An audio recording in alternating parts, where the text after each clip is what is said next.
नमस्कार, आप सभी का हमारे YouTube चैनल में बहुत-बहुत स्वागत है। मेरा नाम उषा है और आज मैं आप सभी के सामने इतिहास विषय का एक मोस्ट इम्पोर्टेंट टॉपिक लेकर आई हूँ। जैसा कि आपको पता है कि हमने इतिहास विषय की एक सीरीज चलाई हुई है जिसमें पीछे भी मैंने 5 क्लास ली है और उसी श्रृंखला को आगे बढ़ाते हुए आज हम आगे का टॉपिक करेंगे। आज का हमारा टॉपिक है बौद्ध धर्म। कल हमने जैन धर्म किया था, आज हम बौद्ध धर्म करने जा रहे हैं।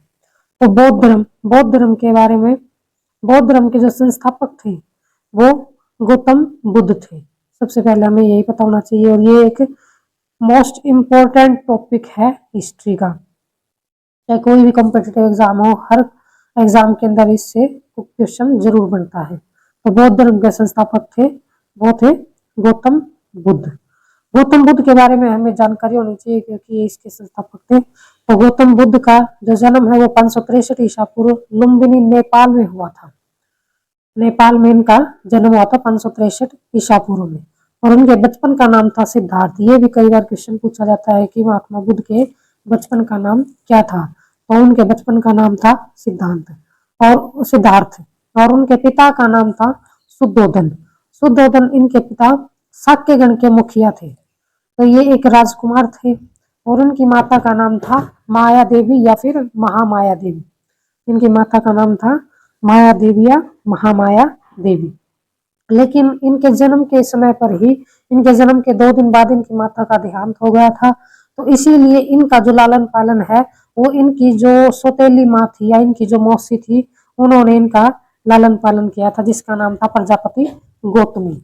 और ये प्रजापति गौतमी ही थी जिन्होंने इनको पाला पोसा भी और साथ में ही ये इनकी पहली शिष्या भी बनी थी और प्रथम बौद्ध भिक्षुणी बनी थी ये प्रजापति गौतमी। और इन्हीं के नाम पर, गौतमी के नाम पर ही इनका नाम, क्योंकि बचपन में तो इनका नाम सिद्धार्थ था लेकिन इन्हीं के नाम पर इनका नाम गौतम बुद्ध पड़ा था।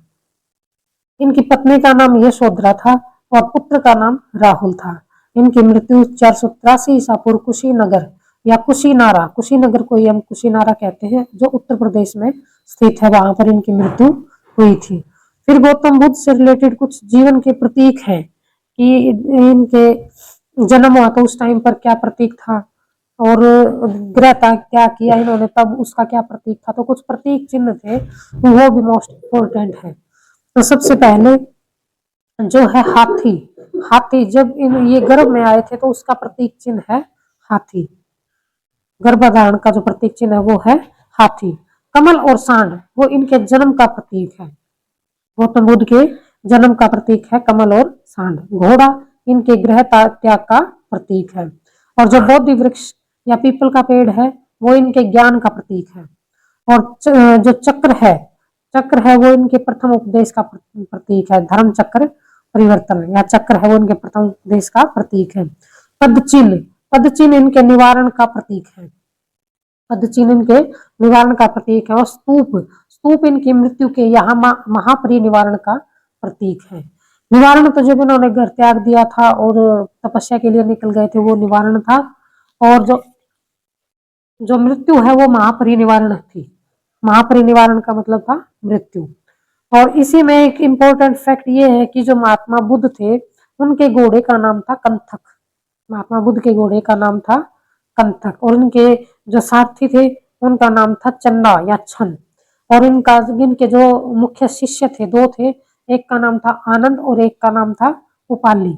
आनंद और उपाली ये इनके मुख्य शिक्षक थे। फिर महात्मा बुद्ध जैसे राजकुमार थे, जब ये पैदा हुए थे तो इनके पिताजी को किसी ऋषि ने ये बताया था कि ये बड़ा होकर बहुत बड़ा सन्यासी बनेगा। तो उसी से बचाने के लिए इसके पिता ने सोचा कि मैं इसको सन्यासी नहीं बनने दूंगा और मैं इसको किसी भी तरह के दुख का, कष्ट का इसको पता ही नहीं चलने दूंगा। तो इसीलिए उन्होंने राजमहल के अंदर ही सारी सुख सुविधाएं उनको इस तरह से प्रोवाइड करवा दी थी कि गौतम बुद्ध को कुछ भी ना पता चले कि दुख क्या है, संसार में क्या घटनाएं हो रही है, इसके बारे में उसको कुछ भी ना पता चले। लेकिन एक दिन महात्मा बुद्ध अपने जो साथी थे उनको लेके और नगर की तरफ चले गए और वहां नगर में उन्होंने 4 चीजें देखी थी। नगर में गौतम बुद्ध ने 4 दृश्य देखे थे जब वो शहर के लिए निकले। एक उन्होंने बूढ़ा व्यक्ति देखा था, एक बीमार व्यक्ति देखा था, एक शव देखा था और एक सन्यासी देखा था। तो आगे मैंने इसको पिक्चर के माध्यम से भी बताया है। ये देखिए, ये अपने जो अपने साथी थे उनके साथ जा रहे थे, तो यहाँ पर इन्होंने सबसे पहले है वो एक बूढ़ा आदमी देखा था, और उसके बाद उन्होंने एक जो वृद्ध आदमी था वो उसको देखा था, और एक शव को लेकर जा रहे थे शमशान घाट की तरफ वो देखा था, और एक सन्यासी देखा था। तो इसने अपने सारथी से पूछा था कि ये क्या है। जैसे बूढ़ा आदमी देखा तो इन्होंने पूछा कि क्या मैं भी कभी बूढ़ा होऊंगा। तो सारथी ने बताया कि जी राजकुमार, ये तो जो एक बार पैदा होता है वो हर कोई बूढ़ा होता है। फिर इसने इसको देखा, जो शव को लेके जा रहे थे, या वृद्ध आदमी को देखा, बीमार को देखा था शुरुआत में इन्होंने, फिर इन्होंने एक वृद्ध आदमी को देखा था, उसके बाद शव को देखा। तो भी इन्होंने अपने सारथी से पूछा कि क्या मैं भी एक बार मर जाऊंगा। तो सारथी ने यही जवाब दिया था कि जी महाराज, जो पैदा हुआ है वो मरेगा भी। उसके बाद उन्होंने एक सन्यासी को देखा, तो सन्यासी के बारे में पूछा कि ये इतने शांत और ये कैसे। तो इन्होंने कहा कि इन्होंने ज्ञान की प्राप्ति कर ली है, और ये सांसारिक जो मोह बंधन है उनसे छूट गए हैं, और इस वजह से इनको इतनी शांति है। तो फिर वो जो राजकुमार थे, राजकुमार सिद्धार्थ थे, उन्होंने ये निर्णय कर लिया था कि मैं भी ज्ञान की प्राप्ति करूंगा, और मैं भी संन्यास धारण करूंगा। तो जो उस ऋषि ने बात बोली थी उनके पिताजी को कि ये बड़ा होकर एक बहुत बड़ा सन्यासी बनेगा, तो उसकी तरफ उनका कदम अब बढ़ चला था। तो ये यहाँ तक हमने किया कि उन्होंने बूढ़ा व्यक्ति देखा, एक बीमार व्यक्ति देखा, एक शव देखा, एक सन्यासी देखा। उसके बाद उन्होंने 29 वर्ष की जो आयु थी उसमें गृह त्याग कर दिया था, और गृह त्याग के पश्चात उन्होंने प्रथम गुरु अपना बनाया था आलार कलाम, वैशाली में। आलार कलाम से उन्होंने सांख्य दर्शन की शिक्षा ली थी। जो सांख्य दर्शन है जिसके लेखक कपिल मुनि है, उनकी शिक्षा उन्होंने ली थी आलार कलाम से, और शून्य का ज्ञान भी इन्होंने इन्हीं से प्राप्त किया था। दूसरे गुरु जो थे उनके, वो थे रुद्र रामपुत्र, राजगिरी में थे, उनसे उन्होंने योग का ज्ञान प्राप्त किया था। और उरुवेला में फिर इन्हें 5 साधक मिले थे। उरुवेला में, यहाँ पर ये इंपॉर्टेंट क्वेश्चन बन सकता है कि जो गृह त्याग के पश्चात उनके पहले गुरु थे वो कौन बने थे, तो आलार कलाम बने थे। या फिर ये भी पूछा जा सकता है कि सांख्य दर्शन की शिक्षा उन्होंने किससे ली थी, तो आलार कलाम से ली थी। या शून्य का ज्ञान किससे प्राप्त किया था, तो वो भी आलार कलाम से प्राप्त किया था। दूसरे गुरु थे इनके रुद्र रामपुत्र, जो राजगिरी में उससे उन्होंने योग का ज्ञान प्राप्त किया था। और उरुवेला में उन्हें 5 साधक मिले थे, कौंडिन्य, बप्पा, बढ़िया और महानामा, वो ये उन्हें मिले थे। आइए आगे देखते हैं। एक थे असधर्म, एक थे अस्साजी थे, ये अस्साजी थे, ये अस्साजी थे, जो 5वें साधक थे वो अस्साजी थे। महानामा, भदिया, बप्पा, कौंडिन्य और अस्साजी। आगे फिर 35 वर्ष की आयु में, जैसे ये 29 वर्ष की आयु में गृह त्याग किया था, और 35 वर्ष की आयु में इन्हें ज्ञान की प्राप्ति हुई थी 531 ईसा पूर्व में। 531 ईसा पूर्व में इन्हें ज्ञान की प्राप्ति हुई थी, और उस दिन वैशाख की पूर्णिमा तिथि थी, वैशाख माह की पूर्णिमा तिथि थी, और इन्हें ज्ञान की प्राप्ति हुई थी। ये इंपॉर्टेंट क्वेश्चन है कि इन्हें ज्ञान की, ये वाले बहुत इंपॉर्टेंट है। एक तो इन्हें ज्ञान की प्राप्ति कब हुई थी, वैशाख पूर्णिमा के दिन, और उस समय पर उनकी आयु कितनी थी, 35 वर्ष। और किस नदी के किनारे इन्हें ज्ञान की प्राप्ति हुई, तो इन्हें निरंजना नदी, जिसका दूसरा नाम फल्गु नदी भी है, उसके किनारे इनको ज्ञान की प्राप्ति हुई थी। और किस पेड़ के नीचे इनको ज्ञान की प्राप्ति हुई थी, तो पीपल या बोधि वृक्ष के नीचे ने, बोध गया में, बिहार में है बोध गया, वहां पर इन्हें ज्ञान की प्राप्ति हुई थी। फिर उसके बाद है बुद्ध के उपदेश। अब इन्हें ज्ञान की प्राप्ति हो चुकी थी, अब इन्होंने उपदेश देना आरंभ कर दिया था। तो इन्होंने पहला उपदेश अपना सारनाथ में दिया था, सारनाथ ऋषि पत्तनम में, यहाँ पर इन्होंने अपना पहला उपदेश दिया था। और सबसे ज्यादा उपदेश इन्होंने श्रावस्ती में दिए थे, जो कौशल देश की राजधानी थी। कौशल देश की राजधानी श्रावस्ती में सबसे ज्यादा उपदेश दिए थे, और पहला उपदेश जो दिया था वो सारनाथ में दिया था। और इनके उपदेश की जो भाषा थी, जो उस समय पर जो आम जनमानस की भाषा थी, वो पाली थी। तो पाली भाषा में इन्होंने अपने उपदेश दिए थे। और अन्य राज्यों में भी इन्होंने अपने उपदेश दिए थे, जिसमें कौशल, वैशाली, कौशाम्बी आदि प्रमुख थे। दूसरे राज्यों में भी ये अपने उपदेश देने के लिए गए थे। फिर उसके बाद है बौद्ध दर्शन और सिद्धांत। बौद्ध दर्शन के अंदर 4 आर्य सत्य बताए गए हैं, 4 आर्य सत्य बताए गए हैं। सबसे पहले दुख क्या है, फिर दुख का कारण क्या है, और दुख का निदान क्या है, और दुख के निदान का उपाय क्या है, कि हम उसको कैसे दूर कर सकते हैं। तो ये 4 आर्य सत्य दिए थे बौद्ध दर्शन के अंतर्गत। तो उसमें फिर आगे है, अब इन जो ये 4 आर्य सत्य थे, ये दिए थे, इनका निदान कैसे कर सकते हैं, इनका दुखों का हम निदान कैसे कर सकते हैं। पहले तो दुख का कारण पता होना चाहिए, दुख है क्या, उसका कारण क्या है, उसका निदान क्या है और उसके निदान के उपाय क्या है। और इस निदान के उपाय के लिए ही इन्होंने अष्टांगिक मार्ग की जो कंसेप्ट था वो दिया था, अष्टांगिक मार्ग की जो धारणा थी वो उन्होंने दी थी। अष्टांगिक मार्ग के अंतर्गत सम्यक दृष्टि, सम्यक संकल्प, सम्यक वाक, सम्यक कर्म, सम्यक जीविका, सम्यक व्यायाम, सम्यक स्मृति और सम्यक समाधि है। ये इन्होंने अष्टांगिक मार्ग की जो है वो दिया था, सिद्धांत दिया था। ये बौद्ध जो चक्र है, ये चक्र है, इसी में इनको 8 मार्ग इन्होंने बताए हैं, 8 उपाय इन्होंने बताए हैं जीवन में मुक्ति पाने के। फिर बौद्ध धर्म मूलतः अनिश्वरवादी था। अनिश्वरवादी मीन्स ये ईश्वर को नहीं मानते थे, ईश्वर की सत्ता को ये नकारते थे, ईश्वर की मान्यता नहीं थी, ये आत्मा की मान्यता नहीं थी। ये ईश्वर को नहीं मानते थे तो आत्मा को भी नहीं मानते थे, और नैतिकता पर बल देते थे, जो नैतिक मूल्य हैं उन पर ये बल देते थे, और कर्म सिद्धांत पर भी इनका बल था। सत्य अहिंसा को प्रमुखता देते थे, वेदों की प्रमाणिकता नहीं मानते थे, ना ये ईश्वर को मानते थे, ना आत्मा को मानते थे, और ना ही ये वेदों को मानते थे। निवारण अंतिम लक्ष्य था, इनका जो अंतिम लक्ष्य होता था वो निवारण या मोक्ष प्राप्त करना होता था। और ये पुनर्जन्म की मान्यता है, पुनर्जन्म की इनकी मान्यता है। तो ये वो पिक्चर है जो सिद्धार्थ ने जो नगर में सैर करते टाइम पर देखी थी। फिर है बौद्ध संघ। बाद में बौद्ध संघ का निर्माण हो चुका था। भिक्षुओं के मार्गदर्शन के लिए बुद्ध ने इन बौद्ध संघों की स्थापना की थी। संघ में भिक्षुओं के प्रवेश को उपसंपदा कहा जाता था। ये मोस्ट इंपोर्टेंट है, ये 1 नंबर का क्वेश्चन डीप में जाके पूछ सकते हैं कि उपसंपदा किसे कहा जाता था, या फिर बौद्ध भिक्षुओं के प्रवेश को क्या कहा जाता था। तो बौद्ध भिक्षुओं के प्रवेश को उपसंपदा कहा जाता था। प्रथम बौद्ध भिक्षुणी कौन थी? प्रथम बौद्ध भिक्षुणी थी जो गौतम बुद्ध थे, उनकी माता थी, वो प्रथम बौद्ध भिक्षुणी थी, प्रजापति गौतमी। और उनके प्रमुख अनुयायी शासक कौन कौन थे? बिंबिसार, प्रसेनजीत और उदयनी इनके प्रमुख अनुयायी शासक थे। फिर जो बौद्ध संघ थे उसमें समय समय पर बौद्ध संगतियां या बौद्ध सभाएं आयोजित की गई थी। बौद्ध धर्म के अंदर कुछ विसंगतियां आ गई थी, उनको दूर करने के लिए और कुछ सुधार करने के लिए कुछ बौद्ध संगतियां की गई। तो ये चारों की चारों बौद्ध जो संगतियां हैं, बौद्ध सभाएं हैं, बहुत इंपॉर्टेंट है। ये किस स्थान पर हुई थी, किस शासक के काल में हुई थी, और इनके अध्यक्ष कौन थे और क्या कार्य किए गए, ये मोस्ट इंपोर्टेंट है। तो प्रथम जो बौद्ध संगति है वो राजगृह में आयोजित की गई थी, और इस समय पर जो शासक थे वो अजात शत्रु थे, और इसके जो अध्यक्ष बने थे वो महाकश्यप बने थे। और इस समय पर क्या किया गया था? बौद्ध धर्म की जो शिक्षाएं हैं उनको 2 पुस्तकों के अंतर्गत लिपिबद्ध किया गया था। उसमें एक सुत्त पिटक और एक विनय पिटक। सुत्त पिटक आनंद द्वारा लिखी गई, जो इनके प्रमुख शिष्य थे सुत्त पिटक और उपाली, ये जो इनके शिष्य थे सॉरी आनंद और उपाली। तो आनंद ने सुत्त पिटक की रचना की थी और उपाली ने विनय पिटक की रचना की थी। अगली जो बौद्ध जो संगति है, जो सभा है, वो वैशाली में आयोजित की गई थी, और उस समय पर शासक थे कालाशोक, और इसके जो अध्यक्ष बने थे वो ये अध्यक्ष बने थे साबकमीर सर्वकामा। कौन थे इसके अध्यक्ष? सर्वकामा। इन्होंने महासंघिक और स्थाविर में विभाजित किया था, इसको धर्म को 2 भागों में विभाजित किया था इन्होंने, महासंघिक और स्थाविर में।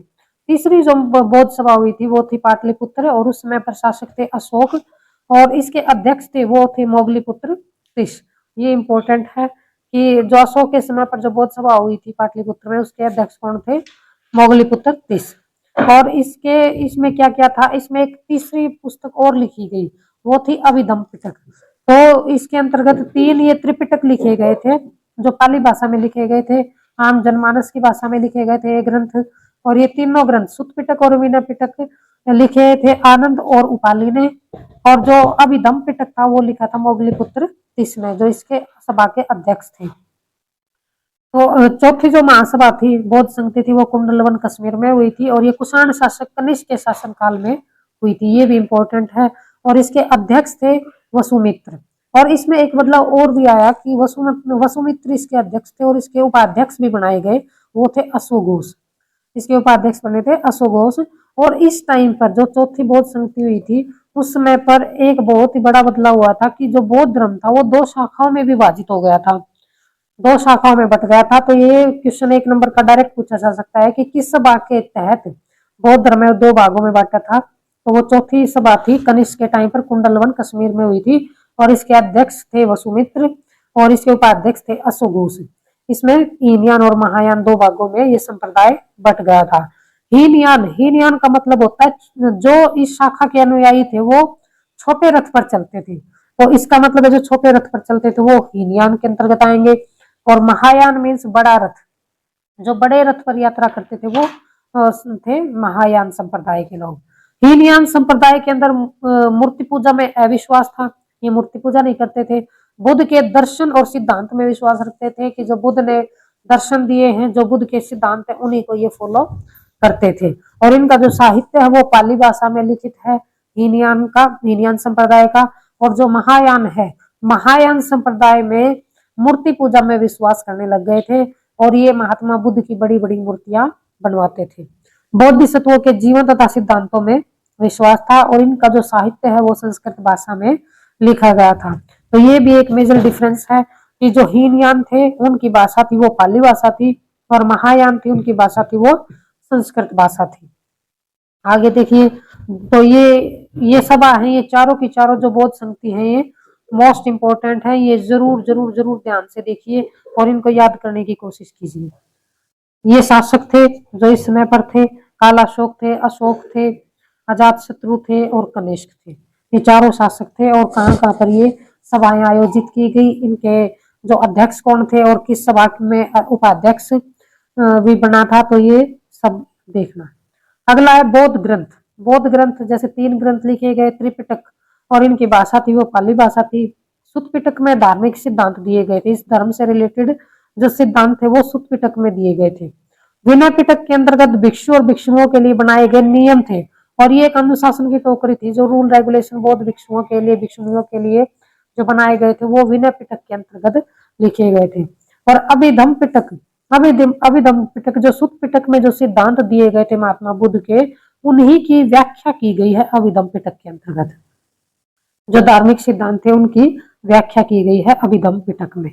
अगला है दीपवंश और महावंश रचनाओं में बौद्ध दर्शन और सिद्धांतों की चर्चा की गई है। तो ये बौद्ध ग्रंथ हैं, सुत्त पिटक, ये इनको त्रिपिटक बोलते हैं, जो पाली भाषा में लिखे गए थे, सुत्त पिटक, विनय पिटक और अभिधम पिटक। और दीपवंश और महावंश, इसमें बौद्ध दर्शन और सिद्धांतों की चर्चा की गई है। और जो 3 पिटक थे ये पहले सिर्फ ओरली होते थे, सिर्फ मुंह से बोल के सुनाए जाते थे, लेकिन बाद में जो श्रीलंका के शासक थे वत्तगामिनी, इन्होंने इनको लिपिबद्ध करवा दिया था। श्रीलंका के शासक थे वत्तगामिनी, इन्हीं के संरक्षण में इनको लिखा गया, पुस्तकों का रूप दिया गया था। फिर बौद्ध पद या बुद्ध के पद थे, जैसे चैत्य, जहाँ पर पूजा गृह होता था उसको चैत्य बोलते थे।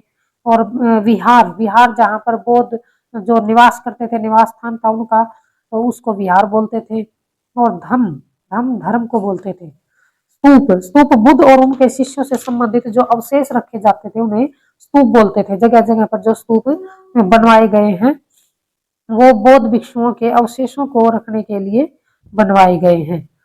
फिर है कुछ प्रमुख स्तूप हैं, ये स्तूप से रिलेटेड कुछ विशेष तथ्य हैं। सबसे बड़ा स्तूप है वो केसरिया बिहार में है। दमेक स्तूप है वो सारनाथ उत्तर प्रदेश में है। सांची का स्तूप, ये मोस्ट इंपोर्टेंट है, वन लाइनर में पूछा जाता है कि सांची का स्तूप कहाँ पर है, मध्य प्रदेश में है। भरहूत का स्तूप है ये मध्य प्रदेश में है। और जो ये अगला है हमारा रामभर स्तूप, ये कुशीनगर उत्तर प्रदेश में है। बोरोबुदुर स्तूप, ये विदेशों में भी बौद्ध धर्म से रिलेटेड कुछ स्तूप बनाए गए थे, इंडोनेशिया में है। शैलेंद्र वंशी शासक ने इनको बनवाया था। अगला है बावकोडा स्तूप जो आंध्र प्रदेश में है। पिपर हवा स्तूप जो उत्तर प्रदेश में है, जहां पर धर्मराज का स्तूप तक्षशिला पाकिस्तान में है। तो ये कुछ मुख्य स्तूप हैं।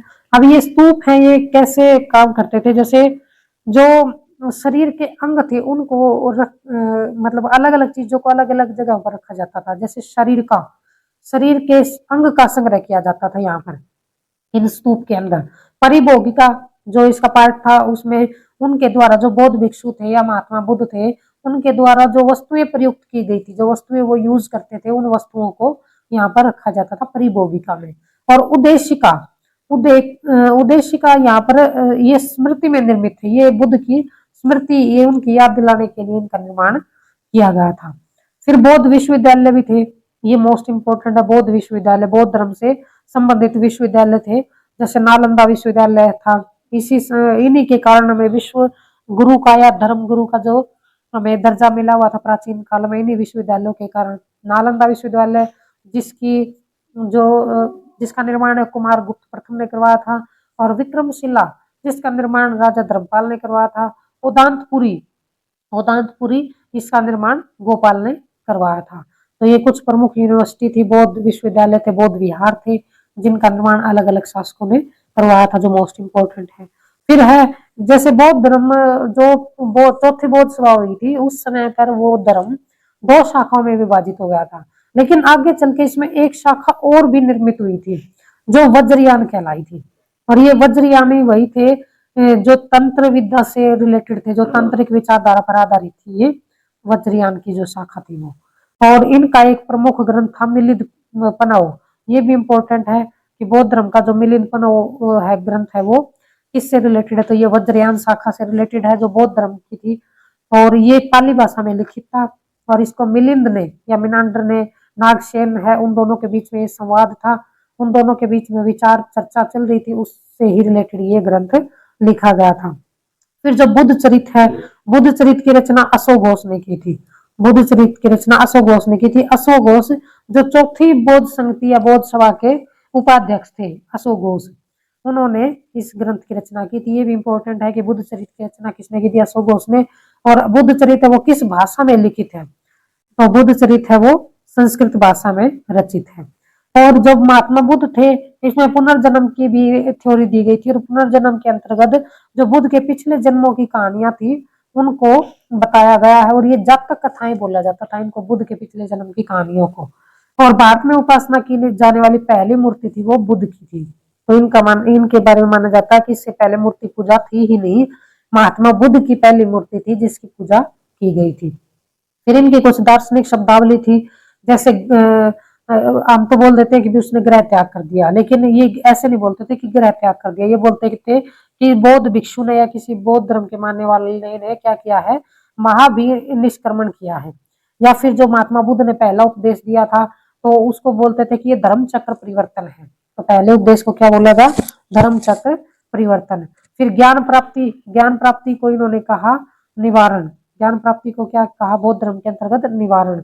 और मृत्यु को ये बोलते थे महापरिनिवारण। जैसे महात्मा बुद्ध की मृत्यु हुई तो उसको बोला गया कि महात्मा बुद्ध ने महापरिनिवारण किया है, महापरिनिवारण किया है। तो ये था मृत्यु के बारे में। फिर जो चौथी बौद्ध संगति हुई थी, चौथी बौद्ध सभा हुई थी, हीनयान और महायान में जब बौद्ध धर्म डिवाइड हो गया था, तो हीनयान और महायान में क्या क्या परिवर्तन थे वो इसमें बताए गए हैं। कि जो हीनयान है ये प्राचीन रूप था बौद्ध धर्म का, ये पुराना रूप था, ये तो ऐसे ही था जैसे जो पहले चल रहा था वही था।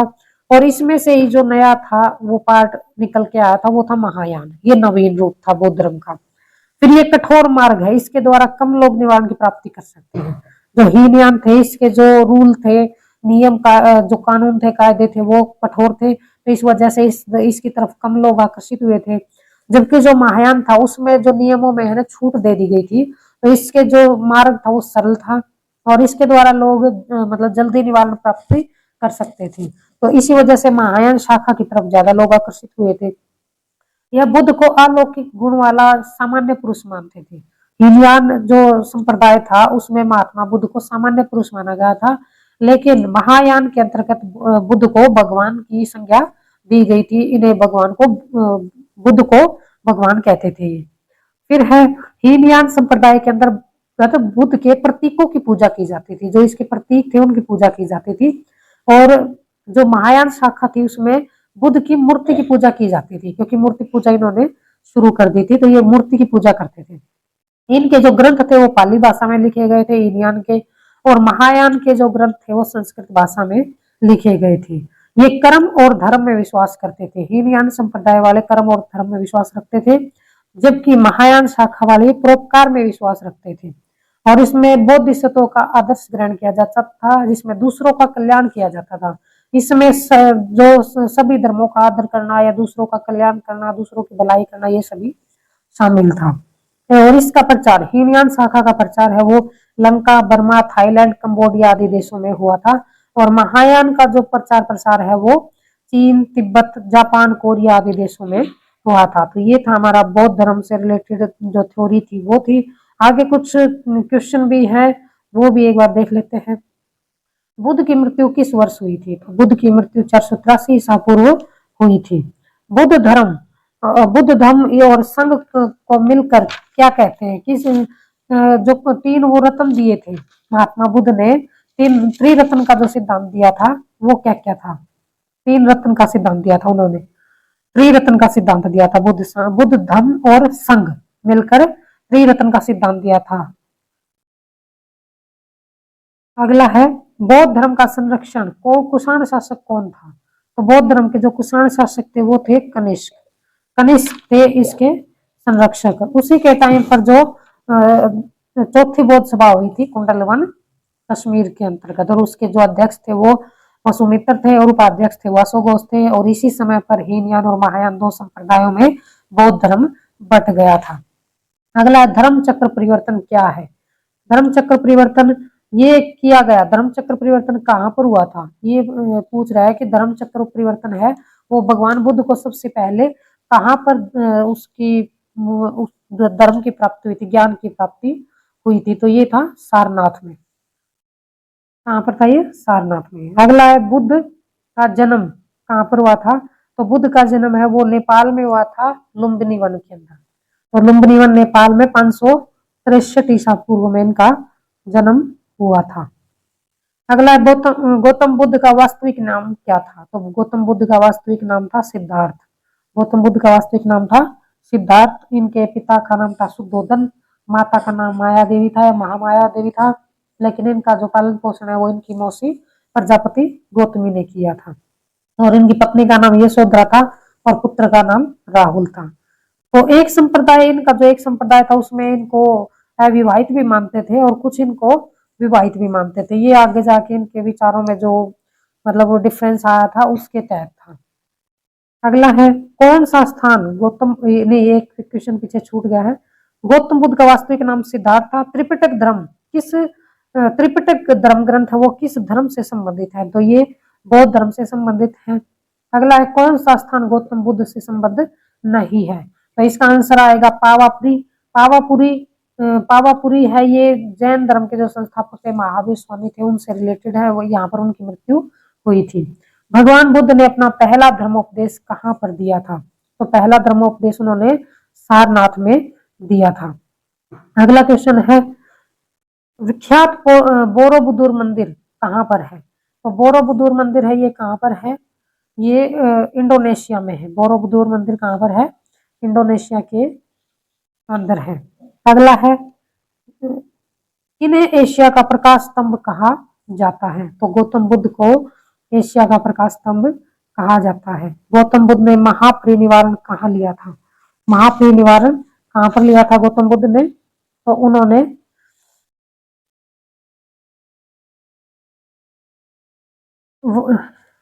एक सेकेंड। तो गौतम बुद्ध ने महापरिनिर्वाण कहाँ लिया था? गौतम बुद्ध ने महापरिनिर्वाण है कुशीनगर उत्तर प्रदेश में लिया था। सारनाथ स्तंभ का चक्र निम्न में से किसे इंगित करता है? तो सारनाथ का जो अशोक ये है स्तंभ है वो किसको इंगित करता है? प्रगति को इंगित करता है। अगला है सांची का स्तूप निर्माण किसने करवाया था? तो सम्राट अशोक ने सांची के स्तूप का निर्माण करवाया था। अजंता और एलोरा की गुफाएं भारत के किस राज्य में स्थित हैं? तो अजंता और एलोरा की गुफाएं भारत के महाराष्ट्र में स्थित है। तो इस प्रकार ये हमने आज बौद्ध धर्म का कंप्लीट रिवीजन किया है। आशा करता हूँ कि आप सभी को बहुत पसंद आई होगी। और अगर आपको ये वीडियो आपके लिए बेनिफिशियल लगे तो प्लीज चैनल को लाइक और सब्सक्राइब जरूर करें और इसके साथ ही साथ नोट्स जरूर तैयार करें ताकि आपके पास एक कंटेंट का एक बैंक तैयार हो जाए। तो आज के लिए बस इतना ही। धन्यवाद।